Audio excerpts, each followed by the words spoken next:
Chapter 9. Me as well, tugon niya at hindi na rin siya nagpigil pa para haplosan ang gwapong mukha ng asawa. Ngumiti naman ito sa kanya. You are so handsome, Arkin. Mga bait pa lang tayo, iba na ang kagwapuhan mo, she said. Really? Nakangiting paninigurado pa nito sa kanya. Yes, at mas gwapo kapag nakangiti ka at hindi nakasimangot at suplado, she answered. Bakit? Lagi ba kong nakasimangot at suplado sa iyo? Tanong nito sa kanya sabay hawak sa isang kamay niya at sinimulang halik-halikan iyon.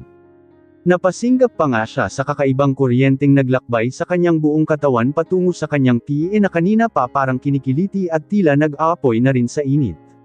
Yes, lalo na nang magbinata ka na at hindi na nakikipaglaro sa akin, she answered habang kumakabog ang kanyang dibdib at mabilis ang TK ng kanyang puso. Tumawa naman ang asawa sa kanyang sinabi at huminto sa paghalik sa kanyang kamay. Kaya naman medyo nakahinga siya ng maluwag at napawasan ang pressure na kanyang nararamdaman. Ngayon makikipaglaro na ko ulit sa layo, Penny. But, this time, ibang laro ang lalaruin na natin, Arkin said to her. Anong laro? She asked innocently kahit alam na niya ang ibig nitong sabihin.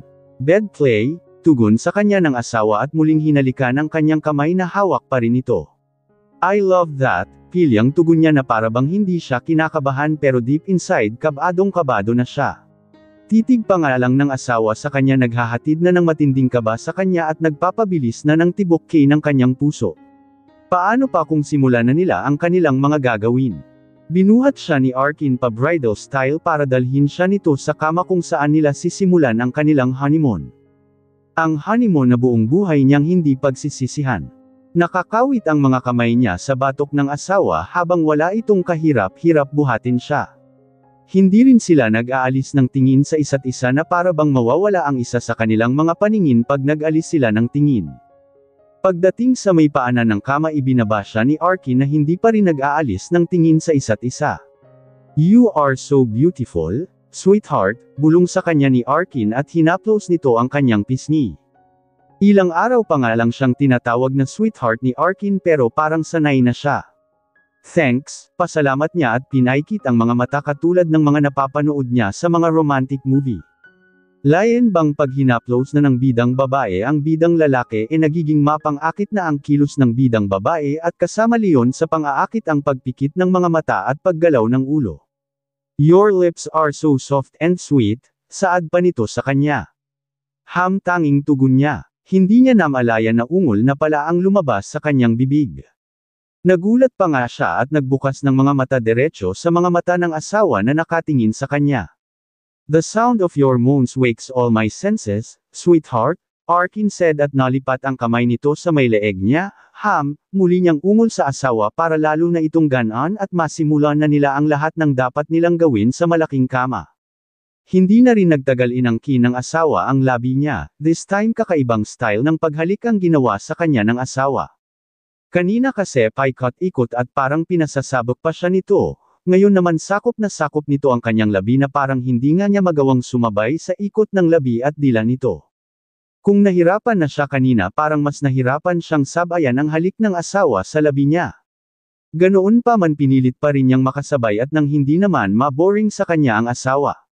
Naramdaman na rin niyang gumagapang na ang mga kamay ng asawa sa kanyang katawan kasabay ang mas lumalalim pang paghalik nito sa labi niya.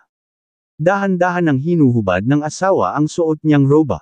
Hindi siya tumutol bagkus tinulungan pa niyang mapadali ang paghuhubad ng asawa sa suot niyang roba na agad namang bumagsak sa may paanan niya ng maubad na saka tumigil ang asawa sa paghalik sa kanyang labi.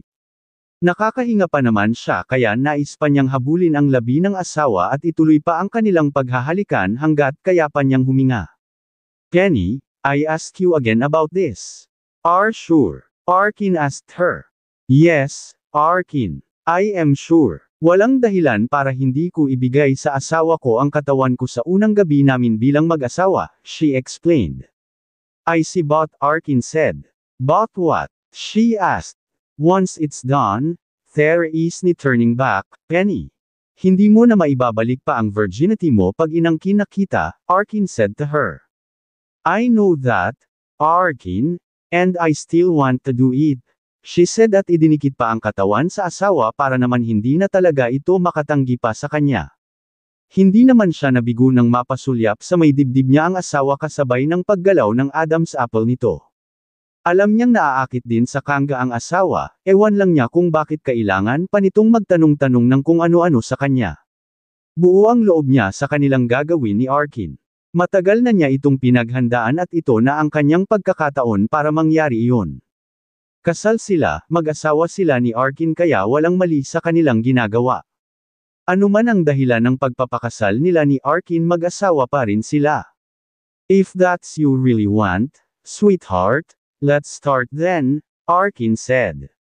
She smiled and nodded. Muling sinunggaban ng asawa ang kanyang labi, kung mainit ang halik sa kanya kanina ng asawa mas lalo pang uminit ngayon, nag-ialab na nga sa init at pinilit naman niyang sabayan Leon. Maingat na ring binababa ng asawa ang strap ng kanyang lingerie para maubad na siya nito.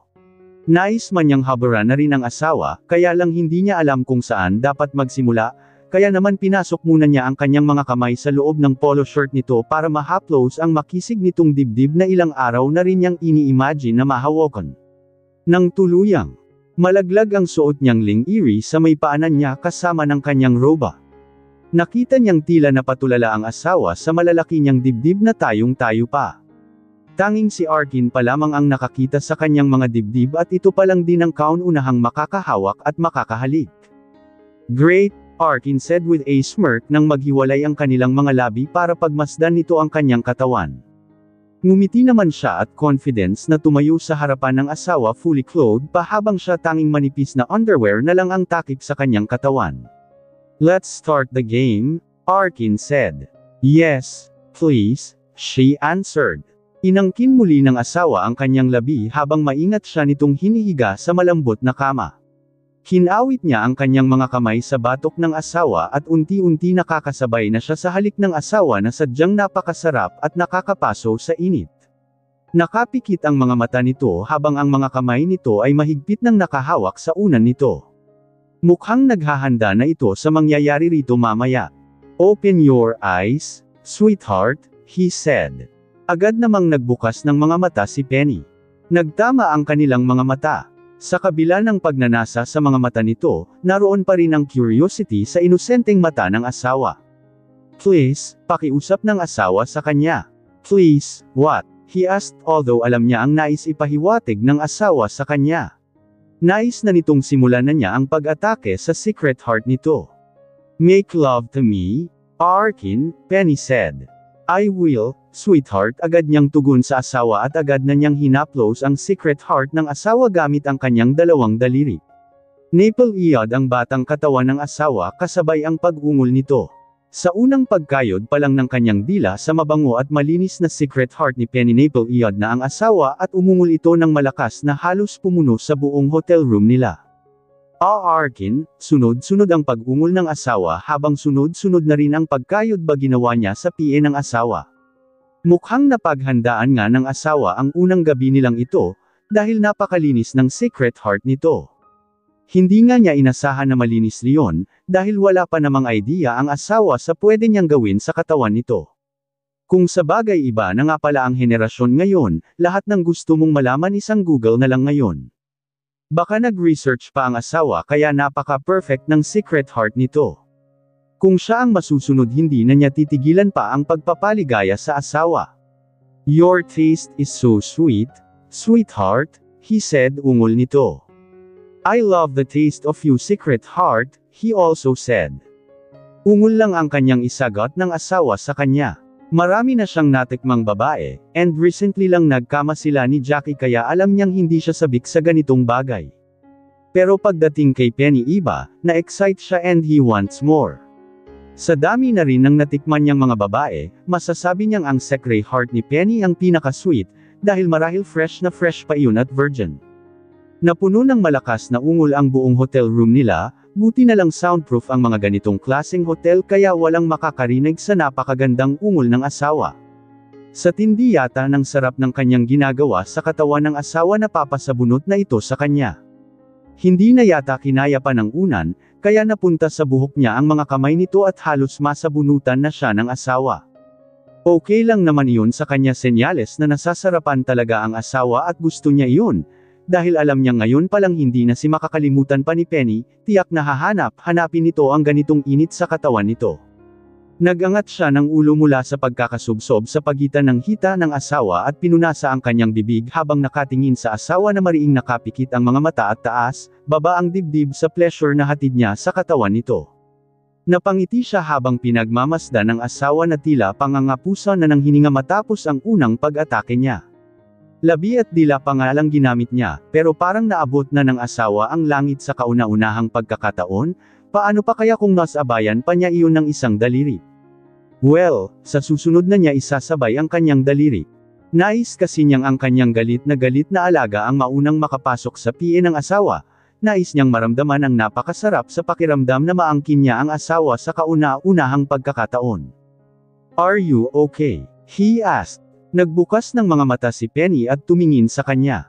Tumango ito at nagbukas ng bibig pero walang salitang lumabas. Just relax, sweetheart, he said. Tumango tango sa kanya ang asawa. This time I will take you, sweetheart. Medyo masakit ito lalo na't first time, paalala niya sa asawa. I can endure the pain, Arkin. Don't worry about me, Penny said. Mukhang determinado ang asawa na may mangyari na nga sa kanila ngayong gabi.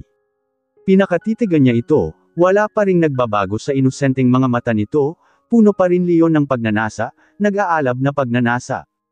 Nangilid pa nga ang kanyang luha sa sakit na naramdaman, napakagatlabi pa siya para pigilan ng malyak ng malakas o sumigaw ng malakas. Ito ang realidad na iba ang sakit ng unang karanasan, at tiyak niyang kay doble ang sakit na kanyang nararamdaman ngayon ay dahil iba ang laki ng pagkalalaki ng asawa niya. Hindi ito normal size lang na kinakaya ng mga babae, lalo na ang isang tulad niyang birhen. Ganoon pa man tinanggap niya ang lahat ng sakit kahit nais na niyang itulak ang asawa palayo sa kanyang katawan at patigilan na ito sa pagkilos sa kanyang ibabaw. Hindi na nga rin niya magawang kumilos mula sa pagkakailalim sa malaking katawan ng Arkin. Mahal niya ang asawa kaya anuman ang sakit na nararamdaman niya ngayon ay tatanggapin niya, kahit magkasugat-sugat na ang ibabang labi niya sa pagkakakagat ay okay lang sa kanya, ang mahalaga naman ay mas satisfied sa kanya ang asasa.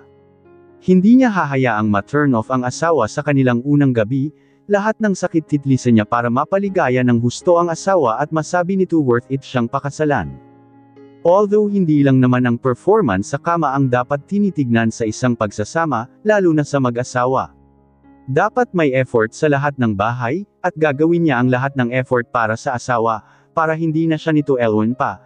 And who knows sa kanyang pagiging submissive wife magawang iwan na ng asawa ang girlfriend nitong si Jackie at pag nangyari iyon, wala na siyang dapat pagproblemahin, dahil susunod na niyang paibigan ang mahal na asawa. Ungol ng asawa habang taas, baba ang makisig nitong katawan sa kanyang manipis na katawan. Halos nagsasabay na nga sila ng asawa sa pag-ungol hatid ng ginagawa nito. She needs to endure all the pain, for the sake of her love to her husband.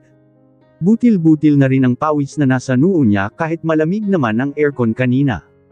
Para nga siyang sinisilaban at pakiramdam niya anumang oras mawawalan siya ng malay, but she is hoping na huwag naman siyang mawalan ng malay. Dahil baka ma-turn off ang asawa sa kanya. All the pain will go away, sweetheart, narinig niyang saad ng asawa habang pabilis na ng pabilis ang kilos nito. Nagbukas siya ng mga mata at tumingin sa mga mata ng asawa.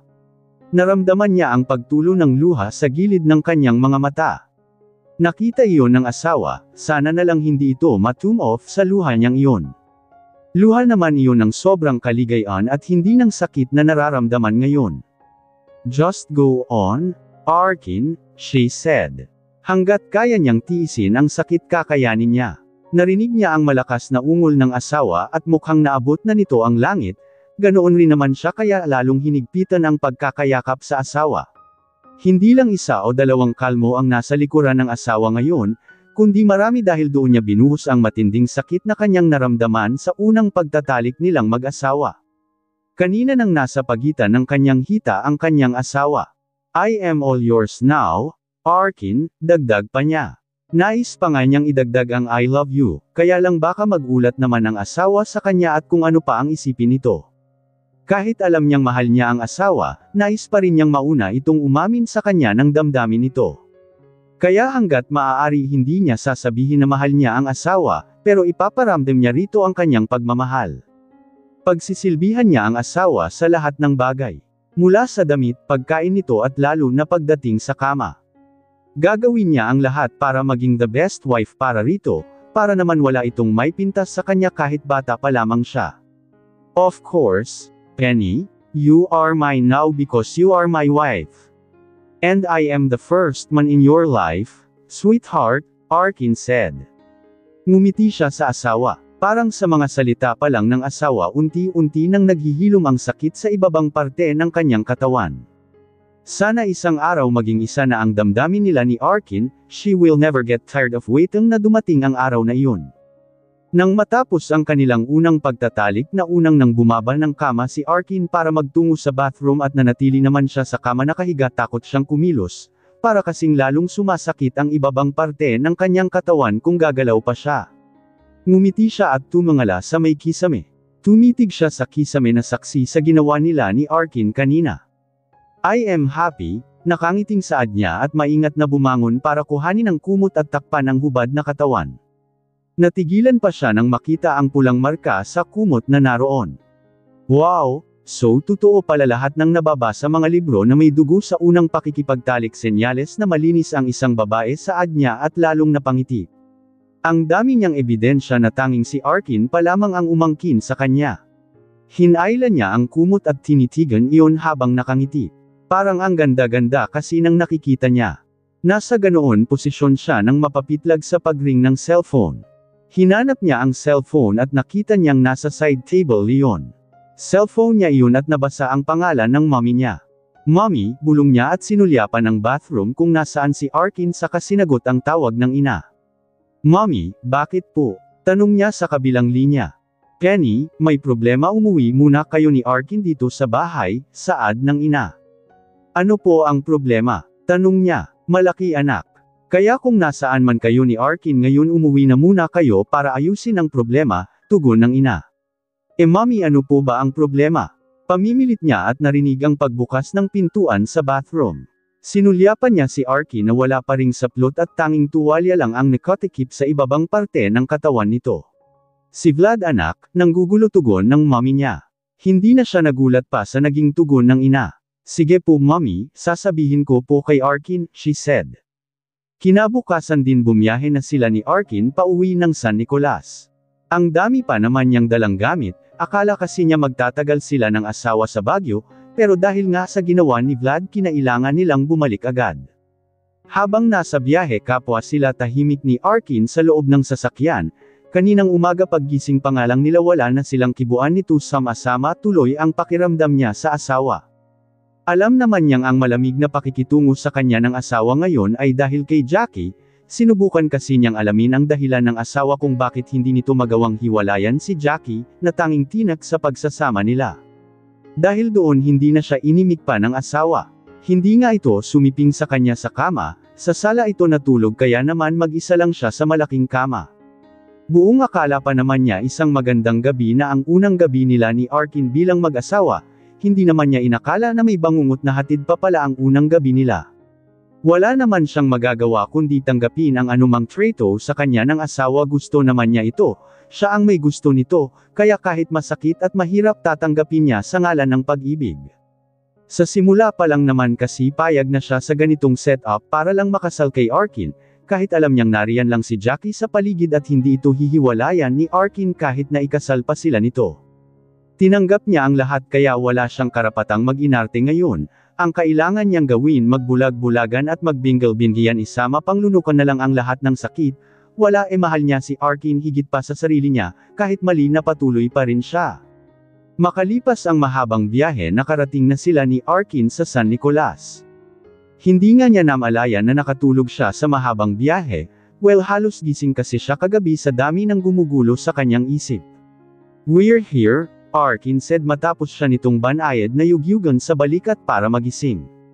Pagmulat ng kanyang mga mata ang gwapong mukha ng asawa ang kanyang natano. Ganitong senaryo sana ang nasa isip niya kaninang umaga, iyong pagmulat ng kanyang mga mata katabi niya sa kama ang kanyang asawa, at bago sila bumangon uulitin nila ang mga ginawa nila noong gabi, kaya lang iba ang nangyari. Ganoon pa man hindi pa rin siya nawawalan ng pag-asa na mangyayari din ang pinapangarap niyang katabi niya matulog ang asawa at katabi pa rin niya ito sa kanyang paggising. Nasa bahay na ba tayo? She asked at umayos ng pagkakaupo. Yes, sa bahay niyo, Arkin answered. Gamit ang mga kamay pinunasan niya ang mukha at mga mata baka kasi may kung ano sa mukha niya at mga mata. Sabay na silang bumaba ni Arkin sa kotse at lumakad na sa may gate ng bahay nila. Tiyak na kanina pa naghihintay ang mga magulang niya sa kanila ni Arkin. Papasok na sana sila ng gate nang matano ang sasakyan ni Vlad na paparating. Kapwa sila ni Arkin na napatingin sa sasakyan ni Vlad. Napahugot siya ng malalim na paghinga at sumiklab ang galit niya kay Vlad. Okay na sana ang lahat sa kanila ni Arkin at tanging si Jackie lang ang dapat niyang isipin, layan nga lang itong si Vlad pilit pang nakikialam sa kanya. Kung totoong mahal siya nito bakit hindi na lang siya nito hayaang kay Arkin? Arkin, Penny, tawag sa kanila ni Vlad nang makababa ito sa sasakyan nito. Sinulaya pa niya si Arkin na masamang tingin rin ang pinukol sa kapatid nito. Tama lang na magalit din si Arkin kay Vlad, kung hindi lang kasi dahil kay Vlad nasa Baguio pa sana sila hanggang ngayon at nagpapakasaya pa. Sinabihan na kita kuya na sasabihin ko ang totoo sa parents ni Penny, Vlad said to Arkin. Wala namang naging tugon si Arkin sa kapatid nito. Mas mature naman kasi si Arkin kaya marahil mas nanaisin na nitong manahimik na lamang kesa patulan pa nito ang kapatid nitong isip bata. What are you doing here, Vlad? Inis niyang tanong rito. Nalipat ang tingin nito sa kanya. I am saving you, Penny tugon sa kanya ni Vlad. I don't need to be saved, Vlad. Matapang niyang tugon rito. Your life will be miserable kung itutuloy mo ang pagpapakasal ka kuya, Penny. You will never be his priority, dahil hindi ka importante sa kanya. So wake up, Penny bago ka pa makulong sa kasal na walang pagmamahal, litanya ni Vlad sa kanya. Inis naman niyang inikat ang mga mata. Alam niya ang lahat ng sinasabi ni Vlad, at tanggap naman niya kaya wala nang dapat pang pag-usapan.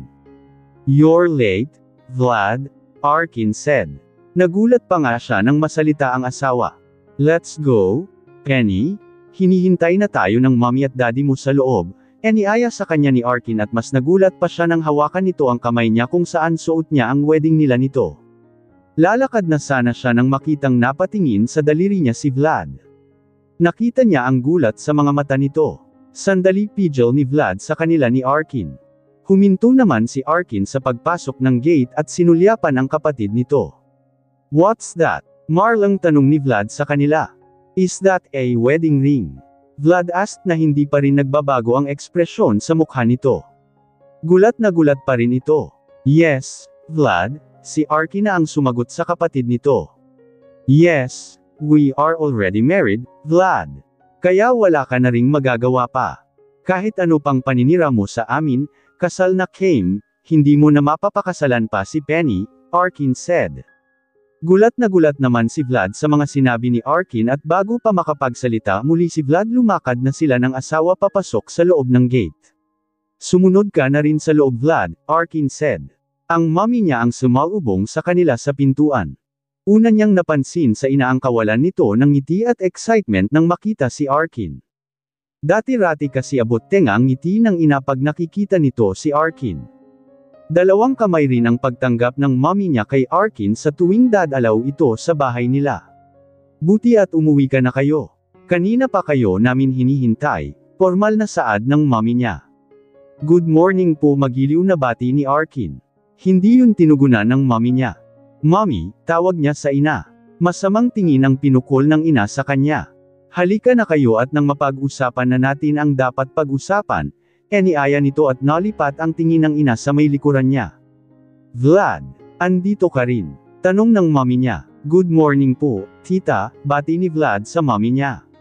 Maghaharap-harap na silang lahat ngayon araw. Ano man ang mangyari hindi niya hihiwalayan si Arkin. Nasimulan na niya ang laban at itutuloy niya. Marami namang paraan para magkagusto sa kanya si Arkin.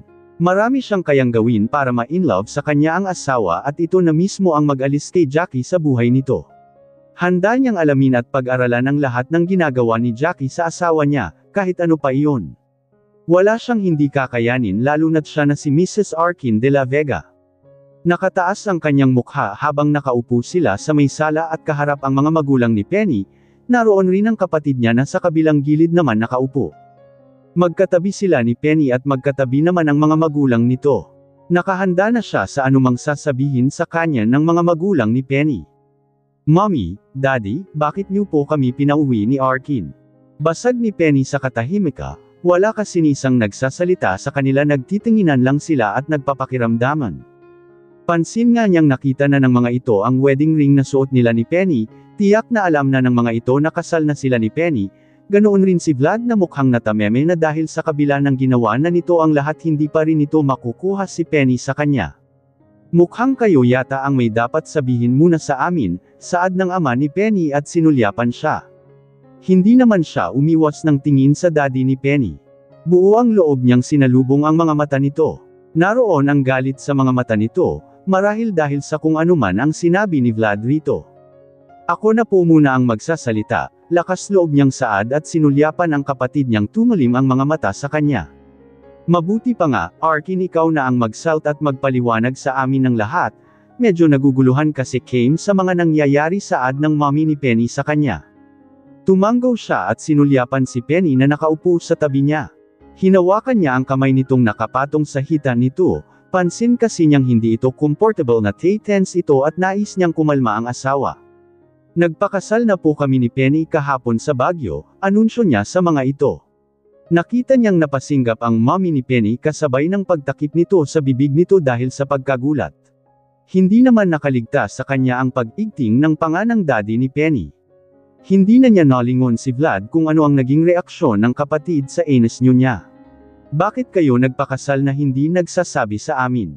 Galit na tanong ng daddy ni Penny sa kanya. "Nais na po naming magsama at matagal pa po, kung maghihintay pa po kami ng 1 buwan, magpapakasal rin naman po Kim," tugon niya rito.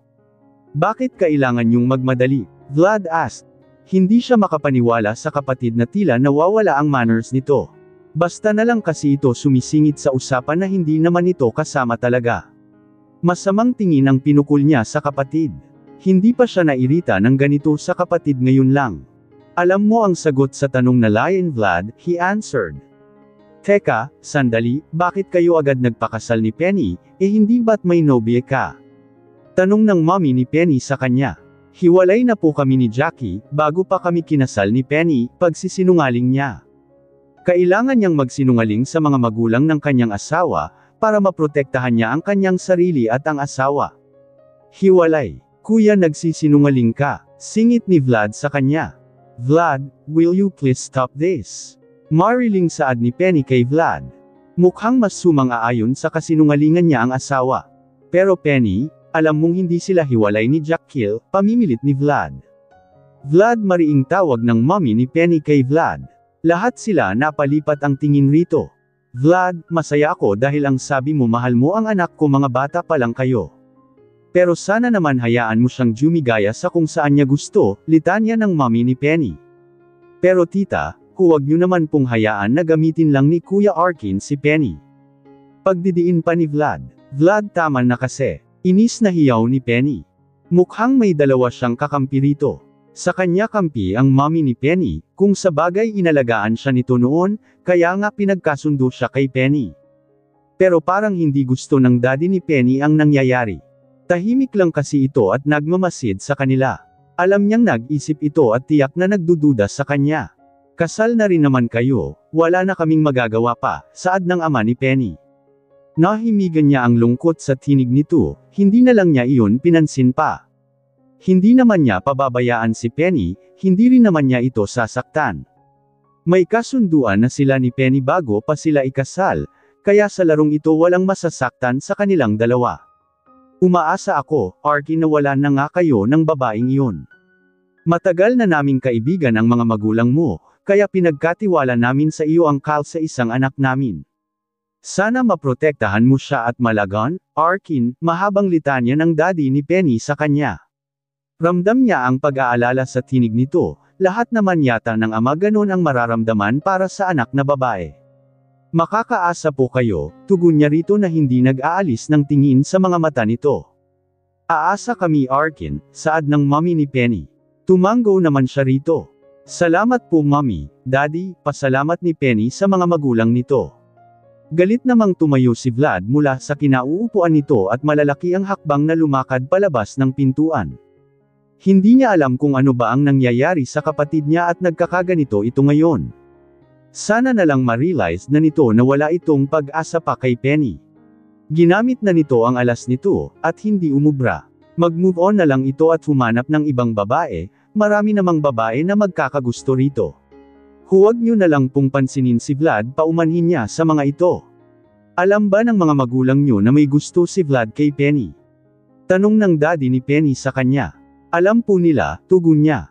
Ano ba itong nangyayari, saad ng mommy ni Penny na sinalupa ang ulo. Mukhang na-stress ito ng husto. May sakit pa naman ito at hindi dapat bigyan ng stress. Huwag niyo na lang pong pansinin si Vlad mommy, childish naman po siya at masyadong spoiled, Penny said. Penny, huwag kang magsasalita ng ganyan kay Vlad saway ng ama nito. Sorry po dad, paumanhin naman ni Penny.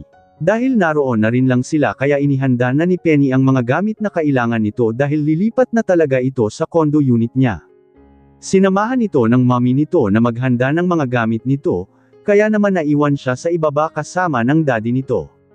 Let's drink, para naman kahit papano may celebration tayo, saad ng daddy ni Penny. Sige po, tugon niya rito. Lumakad sila patungo sa may minibar at agad siyang inabutan ng kapita at binuhusan iyon ng alak. Salamat po, pasalamat niya, at agad sinimsam ang alak na amoy palang amoy masarap na. Bilang isang ama, Arkin, lisa lang ang hinihiling ko sa iyo. Huwag mong lalikoan ang anak ko, dahil pag nangyari liyon ako ang makakalaban mo, marlang saad nito sa kanya. Ramdam niya sa tinig nito na pinagbabataan siya nito pag sinaktan niya si Penny. Pangako po na hindi ko po sasaktan si Penny, tugon naman niya. Alam niyang walang masasaktan sa kanila ni Penny hanggat walang nahuhulog ang loob sa kanila. May tiwala ako sa iyo Arkin. Mas gusto ko ang ugali mo kesa sa kapatid mo, saad pa nito at tinaas ang kapita na hawak nito para mag-cheer sila nito. Tinaas din niya ang kapita niya at pinaguntog ang kanilang mga kapita. Alam na ba ng papa at mama mo na kasal na kayo ni Penny? Tanong nito. Agad niyang iniling ang ulo matapos uminom sa kapita. Ang plano po kasi talaga namin sa susunod na araw pa po kami uuwi ni Penny, pero dahil nga po sa nangyari biglaan ang pag-uwi namin. At dahil na nga rin po sa biglaang pangyayari nalaman niyo na po nakasal na kami ni Penny, kaya ipapaalam na rin po namin kina papa at mama, mahabang paliwanag niya rito. Magandang ang ipaalam niyo na sa kanila, para hindi na magpakapagod pa ang mama mo sa paghahanap ng venue para sa kasal niyo, saad nito sa kanya. Tumango naman siya rito. Muli sasabihin ko ito sa iyo Arkin. Huwag na huwag mong paliyakin si Penny. Iba ako magalit, saad nito sa kanya. Ngumiti naman siya at sunod-sunod na tango ang naging tugon. Pinapangako ko po hindi po iiyak sa piling ko si Penny, pangako niya rito, kahit hindi naman niya alam kung mapapanindigan niya ang mga sinasabi niya rito. Kailangan niyang magsinungaling para sumangayon ang mga ito sa kanya at matapos na ang anumang usapan pa. Sunduin kita after class, saad sa kanya ni Arkin nang ihatid siya nito sa eskwelaan. Tipid niyang tugon sa asawa at inalis na ang seatbelt para makababa na. Hindi na kasi niya pinabababa ang asawa ng sasakyan pag nasa eskwelaan sila, marami kasing tumitingin kay Arkin na magagandang babae. Hindi naman sa insecure siya o ano, ayaw pang din niyang mapag-usapan ng mga kaeskwela niya. Kilala pa naman halos ng mga taga San Nicolas si Arkin de la Vega. May kailangan ka bang bilhin mamaya bago tayo pumunta sa bahay ni na mama at papa? Tanong sa kanya ng asawa habang inaayos ang mga gamit na dadalhin pababa. Wala naman, tugon niya. Baka kailangan mong bumili ng maisusuot mamaya, special dinner din kasi iyon, and also sasabihin na natin kina papa at mama na kasal na tayo, saad nito.